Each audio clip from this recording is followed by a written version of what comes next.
itu ada 6.577 ayat yang mengenai bagaimana tanggapan. Tolong Pak, jangan lari, kita nggak lari ke penerjemahan Alkitab Pak ya.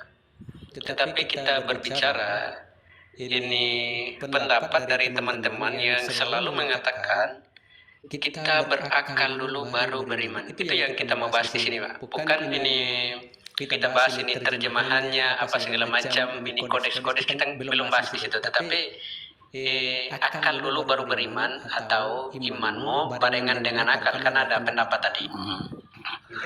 Silakan. Ya, akal kita kan berlandaskan dengan kitab suci, Pak. Iman kita berlandaskan kitab suci. Bagaimana kita akan mengimani kitab suci yang menjadi dasar iman kita? Dasarnya saja masih rancu. Bagaimana kita bisa menggunakan akal? Bagaimana tanggapan Pak Pendeta? Silakan. Oh, iya. Jadi saya ngerti tadi Pak host tadi. Yang dimaksud itu dia bertanya kepada saya karena saya tadi kan mengatakan bahwa saudara-saudara Muslim ini percaya saja apa yang dikatakan Ustadz tanpa menyelidiki benar nggak seperti itu tertulis di dalam kitabnya. Makanya ditangkis tadi oleh Pak Dhani, ya ada beberapa orang seperti JT dan lain-lain itu mengatakan banyak kesalahan terjemahan di dalam Alkitab. Bagaimana kita mempedomani itu kalau banyak kesalahan? Jadi saya mengerti itu, yang yang dikatakan itu. Jadi sebenarnya ini sajalah prinsipnya. Tidak mungkin ya si JT itulah yang yang terakhir ini mengatakan tidak mungkin dia lebih pintar dari banyak profesor-profesor teologi lah yang ahli terjemahan. Karena menurut saya yang mengalami pekerjaan Roh Kudus di dalam membaca Alkitab ini, ya penerjemahan itu tidak bisa dilakukan oleh ahli bahasa, iya. Tidak bisa. Harus ada campur tangan Roh Kudus supaya bisa tidak berpedoman kepada satu kata saja. Contohnya Yohanes 1 ayat 14. Firman itu telah menjadi manusia. Mereka seperti JT ini pasti mengatakan itu salah terjemahan. Padahal manusia untuk menggantikan sarks atau daging itu ada di ayat lain yang tidak pernah dilihat oleh mereka. Jadi betul-betul hikmat dari Roh Kudus ini, dan maksudnya pun saya bisa feeling karena di dalam saya ada Roh Kudus. Saya tahu apa maksudnya. Kenapa ya yang dikatakan sudah profesor atau doktor penerjemah Alkitab kok tidak tahu ini, dan sudah dikatakan ada Roh Kudus. Kok Roh Kudus mengizinkan ini menjadi manusia? Dan saya sudah tahu jawabannya. Untuk tujuan karena di Indonesia itu negara itu yang sudah dikuasai oleh Muslim lah mayoritas. Jadi terjemahan itu tidak boleh terlalu dalam. Artinya fokus kepada penginjilan. Kalau di daerah Kristen misalnya di yang bahasa Inggris lah, King James, di Amerika, Inggris, Eropa dan lain-lain, itu menjadi daging karena itu sudah pengajaran lebih lanjut. Dan firman menjadi daging itu harus dijelaskan panjang penjelasannya. Tapi kalau firman menjadi manusia, ya Natal, hari Natal sudah selesai. Dan itu tidak menyimpang karena ada ayat lain bahwa mengatakan bahwa dalam bahasa aslinya sarks itu ada di ayat lain. Sark itu artinya manusia terjemahannya. Matius 16 ayat 17 di situ itu. Bukan manusia. Berbahagialah kamu Petrus, itu kata Tuhan Yesus. Bukan manusia yang mengatakan ini kepadamu. Manusia di situ sama dengan daging itu. Disitulah apanya. Jadi orang itu yang memprotes terjemahan Alkitab itu tidak ada Roh Kudus. Saya jujur saja. Jadi begini. Makanya berbeda. Jadi artinya gini. Kita harus bisa juga melihat, saudara-saudara Muslim harus bisa melihat juga orang Kristen di Indonesia yang sudah kuat lah, siap memikul salib lah. Kalau di dalam istilah umumnya siap martir. Banyak itu dipertobatkan dong oleh Alkitab LAI loh. Diajarkan, dia bertobat dan sampai didewasakan oleh Alkitab LAI. Ya itu. Jadi kalau diprotes itu sudah aliran penyimpangan itu. Masih diprotes hari gini. Itu, hari gini zaman internet ini. Ya, karena dia berdasarkan kamus. Artinya seperti ini, tidak ada bedanya caranya JT menyelidiki Alkitab dengan caranya Kainama. Kalau Kainama mengerti arti bagaimana caranya Roh Kudus memahami Alkitab, tidak mungkin dia murtad. Tidak mungkin dia jadi mu'alaf. Itulah apanya, intisarinya. Jadi Mohon maaf, ya. mohon maaf Pak Pendeta. Karena kita bicara realita ya, sebagaimana yang diungkapkan oleh anggota LAI, Lembaga Alkitab Indonesia sudah menyatakan meminta maaf ya. Dia meminta maaf di media sosial juga bahwasannya terjemahan yang dilakukannya itu banyak kekeliruan sehingga dia meminta maaf. Kemudian diperkuat oleh Yonatan Purnomo, Dr. Yonatan Purnomo, Yesua Tehu atau JT tadi. Kemudian juga Yakub Sulistio juga memperkuat tentang kekeliruan itu. Kemudian diperkuat oleh Romo Aldo. Jadi banyak sekali para petinggi-petinggi di dalam kekristenan itu sudah menyatakan kekeliruan yang 6.577 ayat itu merupakan suatu bentuk kesalahan. Nah, yang menjadi pertanyaan kita sebagai manusia yang berakal, yang Anda katakan tadi, ya kan, judulnya tadi, bagaimana kita bisa secara akal yang sehat menjadikan landasan sesuatu yang memiliki polemik atau memiliki banyak kesalahan. Logika dari mana kita bisa menerimanya? Silakan Pak Pendeta. Iya, makanya mereka itu kalau dari antara murid Tuhan Yesus itu Thomas semua itu. Thomas mereka itu semua. Termasuk saudara-saudara Muslim yang menyelidiki Alkitab itu sama dengan Thomas. Dia hanya percaya kalau sudah melihat, kalau sudah empiris ya, ada bahasa filsafatnya ya. Artinya sudah bisa diiyakan oleh panca indera. Padahal iman enggak terlepas dari panca indera loh. Tidak mungkin manusia mengiyakan keberadaan sorga dengan panca indera. Itu bahasa filsafat ini ya. Dengan panca indera. Secara empiris. Tidak mungkin, itu mustahil. Ya, itu mustahil itu. Dan itu Thomas lah semua ini. Dan termasuk JT itu yang ya mohon maaf saja, nggak usah nggak usah menjelek-jelekkan lagi lah. Ya sudah penyimpangan itu dilepaskan dari organisasi. Makanya pekerjaannya itu sekarang tidak berbeda dengan Kainama yang meninggalkan ke Kristen sehingga dia membela diri sekarang itu dengan menyalahkan Alkitab. Tidak ada bedanya dengan Tuhan.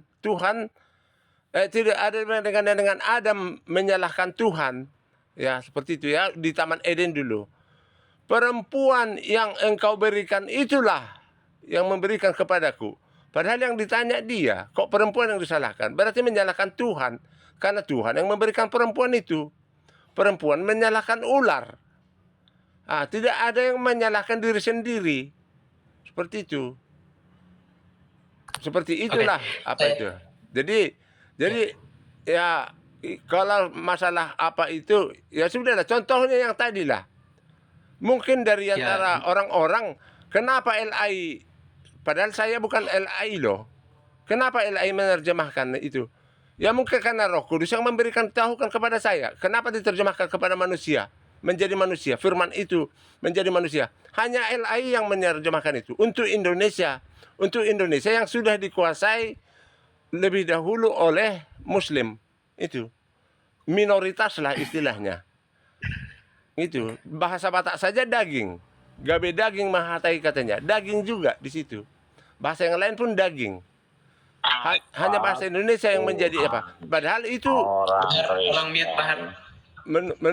menurut mereka, menurut yang protes-protes itu, yang memprotes-protes itu penyimpangan. Padahal menurut saya hikmat dari Tuhan.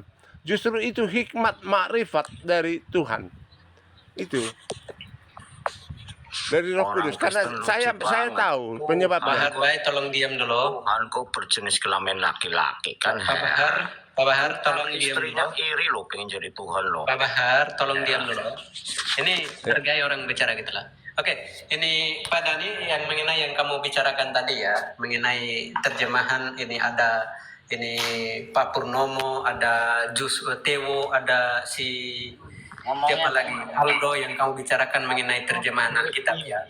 Jakot Itu Sulistyo. kita nggak bisa, kalau saya secara apa dalam iman Kristen nggak menjadikan mereka itu sebagai orang, oh karena mereka sudah mengatakan demikian, oh berarti gitu, berarti memang benar salah terjemahan. Enggak gitu loh, bukan. Tapi ini kita percaya Elai, maunya itu bukan berarti kita percaya sepenuhnya mereka menerjemahkan Alkitab ini secara sempurna. Memang nggak ada, memang ada sedikit dalam penerjemahan itu yang mungkin seperti apa itu ini kurang tepat, bukan salah, tapi mungkin kurang tepat dalam penerjemahan itu memang ada.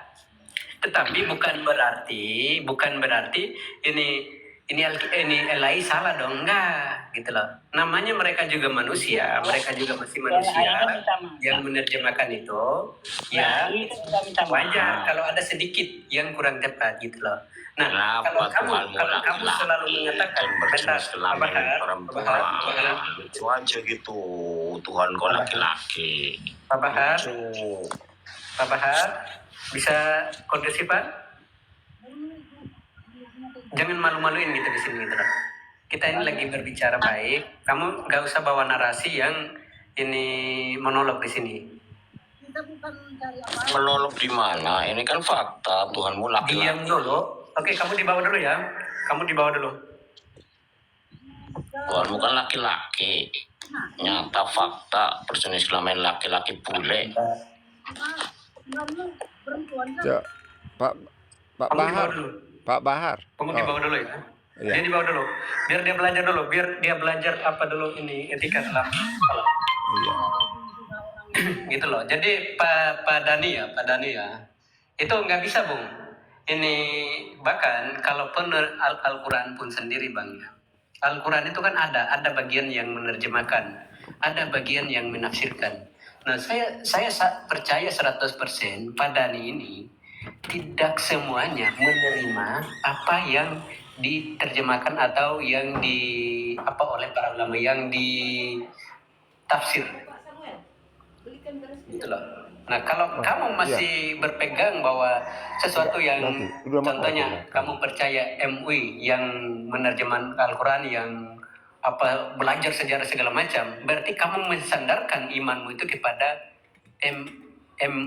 MUI ya gitulah. Apalah Majelis Ulama Indonesia. Kamu menyandarkan imanmu di sana gitu loh. Begini Pak, jadi kami itu dalam Islam ya, mohon maaf sekali lagi, di dalam Islam sudah dinyatakan oleh Allah. Kalau berbicara tentang hukum-hukum, berbicara dengan tuntunan maupun pengajaran, itu tidak ada perselisihan, itu dikatakan ayat muhkamat. Kalau berbicara pengetahuan, ya kan, berbicara sesuatu yang tidak fundament di dalam pengajaran, dalam tuntunan, dalam hukum-hukum, maka itu tidak fundament. Maka itu bisa dikatakan ayat yang mutasyabihat, yang bisa saja yang Anda katakan tadi tidak sependapat.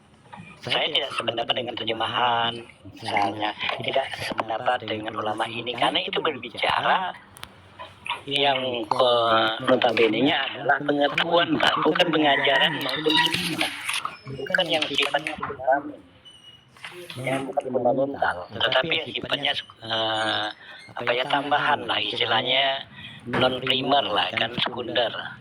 Jadi yang sekunder itu memang di dalam Islam kita akui, saya juga tidak menutup mata.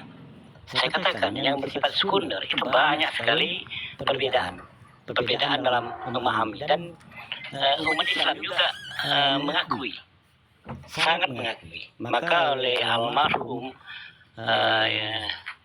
ulama kami ya, yang namanya Ali Jabir, almarhum itu sudah menyampaikan perbedaan pemahaman tentang keilmuan yang bukan notabene-nya pengajaran, tuntunan, dan hukum-hukum itu pasti berbeda, tidak mungkin sama. Maka dinyatakan oleh Allah juga ikhtilaf, apa dinyatakan oleh baginda Rasulullah juga mengatakan ikhtilaful ummah rahmat. Perbedaan di kalangan umatku tentang keilmuan itu rahmat. Supaya apa? Supaya kita bisa meningkatkan peradaban pemikiran manusia. Itulah harus diujinya di situ. Dengan ada perbedaan itulah kita semakin meningkat. Sebagaimana di dalam kita mempelajari kalau magister ilmu sosial dalam keilmuan, dengan adanya konflik itulah kita bisa meningkatkan daya pikir kita, meningkatkan keilmuan kita. Itulah fungsi konflik. Jadi yang bersifat pengetahuan bukan yang primer. Nah, kalau bicara primer nggak boleh. Kalau kami dalam Islam nggak boleh ada sesuatu yang berbeda. Contoh sholat, ya kan, zakat, haji, itu nggak boleh berbeda, Pak. Itu yang sifatnya primer. Oke, lanjut yang lain. Halo Bang, boleh saya tanggapi dulu pembahasannya? Boleh Pak. Silakan. Yang maaf aja dulu ya, karena tadi udah kubantah juga Bang Bahar tadi itu orang yang nggak punya logika, yang nggak boleh kayak gitu. Mau apapun ceritanya orang tentang imannya ya, kalau kita umat Kristen ya biarkan saja. Seperti yang abang bilang tadi, Bang Dania, yang bilang Alkitab itu udah banyak kesalahan. Saya sendiri sebagai pribadi, saya tidak terpengaruh dengan situ, dengan bahasa-bahasa seperti itu. Kenapa? Kalau kita cari iman yang benar, Bang, bukan dari orang, tetapi dari iman kita itu sendiri. Kita meyakini bahwa agama yang kita peluk itu ajarannya benar. Kita baca dulu, kalau di Kristen itu kan Alkitab, dari Alkitab Perjanjian Lama sampai ke Alkitab Perjanjian Baru. Kalau memang ajaran itu benar, nggak ada kesalahan di situ, dan kita juga buktikan, karena Tuhan itu juga mencobai kita loh sebenarnya. Tuhan mencobai kita dalam hidup kita ini. Bagaimana kita itu dekat dengan Dia? Apakah kita yakin, dan saya yakinnya untuk patut menyembah Dia, dan kita juga berhak untuk mencobai Tuhan itu, ya. Mulai kalau aku sendiri sih untuk mencari Tuhan yang benar itu mulai dari membaca Alkitab dan sejarah dunia, dan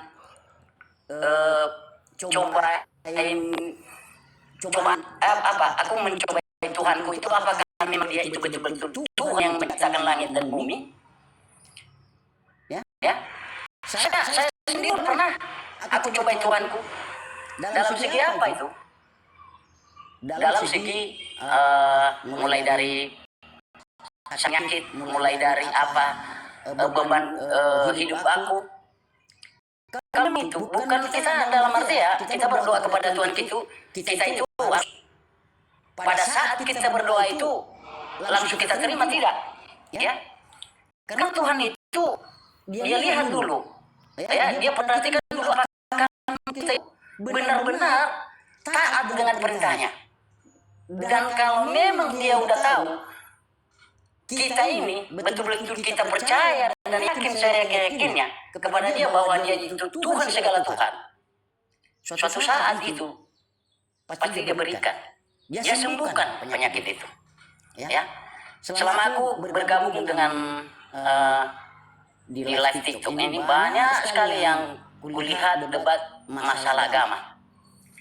menghina agama orang lain. Tetapi imannya sendiri nggak pernah dia memahami bagaimana imannya itu benar apa enggak. Dia bahas kitab orang, kitabnya sendiri belum tahu dia apa, belum paham, bukan belum tahu, belum paham dia kitabnya sedalam mana dia itu memahami. Makanya aku ketawa aja, nggak pernah naik aku di room-roomnya orang yang omongnya gede tapi imannya nggak ada, seperti si Juma. Ya, dia jaya itu karena hujatannya kepada umat Kristen. Tapi aku nggak peduli itu, bagaimanapun seperti Bang Dani tadi bilang, udah banyak orang yang minta maaf untuk terjemahan Alkitab. Ya itu terserah mereka, terserah Anda mau ngomong apa. Tetapi saya sendiri, ku coba Tuhan itu, apakah memang Tuhan yang kusembah itu betul-betul Tuhan? Nah ini, dan dasarnya saya membaca Alkitab itu, ada ajaran yang bisa saya meragukan bahwa firman ini bukan firman dari Tuhan. Tetapi di Alkitab itu saya sudah bacanya walaupun nggak hafal. Dari Kejadian sampai Wahyu, Perjanjian Lama dan Perjanjian Baru, satu kata pun tidak ada ajukan Yesus Kristus itu untuk melakukan kejahatan. Tetapi dari Alkitab itu Tuhan Yesus itu mengajarkan manusia seluruh dunia untuk melakukan yang terbaik. Musuh kita sekalipun yang mau membunuh kita, kita berdoa kepada Tuhan supaya diberkati dia, supaya dia tobat. Tetapi itu pribadi saya ya. Kalau saya untuk mencari iman yang sungguh-sungguh, Tuhan itu yang saya imani itu benar-benar Tuhan. Aku nggak bergantung Alkitab, aku nggak bergantung omongan orang, nggak bergantung Al-Quran, tetapi saya baca dulu Al-Quran atau Alkitab itu, apakah Alkitab atau Al-Quran itu ajarannya memang untuk mengajarkan melakukan hal-hal yang baik. Tapi kalau satupun ayat di dalam Alkitab itu yang salah, saya tidak mau memeluk agama Kristen. Itu menurut saya. Terima kasih. Oke, saya tanggapi. Mohon maaf ya, Bang Yosua ya. Kita kan beda ya. Bedanya manusia yang memiliki agama atau tuntunan pengajaran dengan aliran kepercayaan. Ini harus berbeda. Zaman dahulu, sebelum datangnya para nabi, kita percaya, ya termasuk daerah saya kan, mempercayai yang namanya animisme, mempercayai Tuhan dengan berbagai persepsinya, dengan berbagai pengalaman spiritualnya, sehingga terjadilah penyembahan. Itu berdasarkan pengalaman spiritual namanya. Nah, beda dengan orang yang memiliki agama atau memiliki tuntunan ataupun pengajaran. Kalau sudah kita bicara agama ataupun pengajaran, pastilah ada manusia yang memberikan pengajaran. Kan begitu. Pengajaran dari manusia ini apakah datangnya dari Tuhan atau dari manusia? Nah, itulah yang harus kita bisa memikirkan, merenungkan, supaya memaksimalkan akal pikiran kita. Oh, ini ajaran benar dari Sang Pencipta. Oh, ini ajarannya dari manusia. Nah, dari dua sisi ini kita bisa melihat kalau bicara pengajaran dan tuntunan. Kalau Anda yang sampaikan tadi berdasarkan pengalaman spiritual pribadi, nah itu akan mengarah kepada kepercayaan animisme. Itu direnungkan juga, Pak. Apakah kita akan kembali kepada kepercayaan animisme atau kembali kepada tuntunan pengajaran? Karena begini, mohon maaf. Karena pengajaran kita pasti berada di dalam kitab suci. Nah, kalau kitab sucinya saja. Sebentar Pak Dani, saya permisi dulu host ya. Host, ada pekerjaan ini. Saya mau keluar dulu. Saya mau keluar dulu ya. Permisi dulu, lanjut dulu ya. Lanjut. Ya. Nah,